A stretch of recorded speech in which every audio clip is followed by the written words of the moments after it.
everyone, it's story time again. Today's story is about a boy and his penguin, and it's called Lost and Found. Once there was a boy.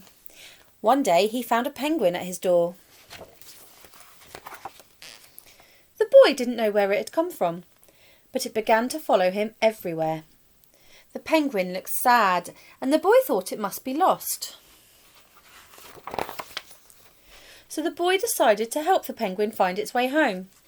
He checked in the Lost and Found office, but no one was missing a penguin. He asked some birds if they knew where the penguin came from, but they ignored him. Some birds are like that.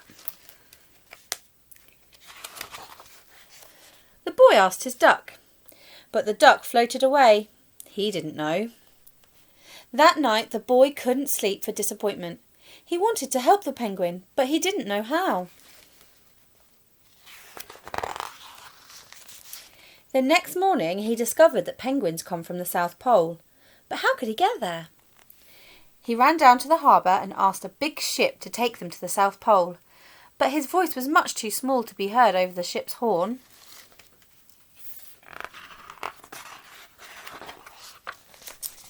So together he and the penguin would row to the South Pole. The boy took his rowboat out of the cupboard and they tested it for size and strength.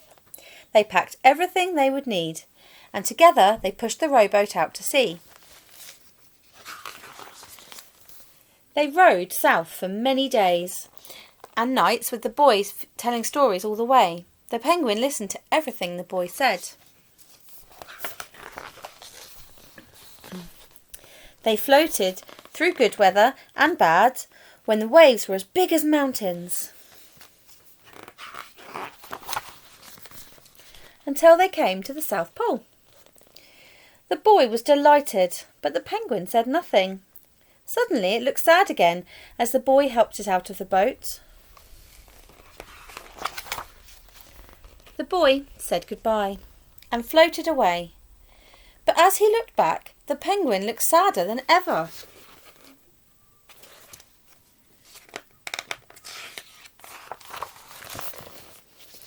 It felt strange to be on his own, and the more he thought, the more he realised he was making a big mistake.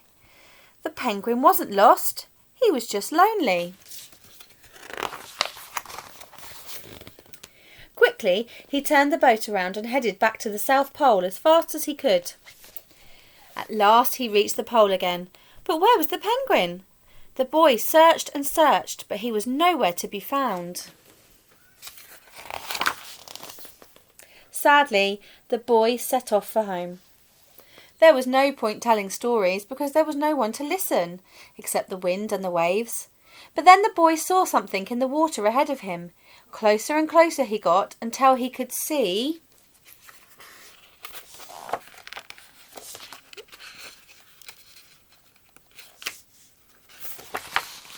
the penguin. He came after him. Oh, and they're having a nice cuddle. And so the boy and his friend went home together, talking of wonderful things all the way. The end.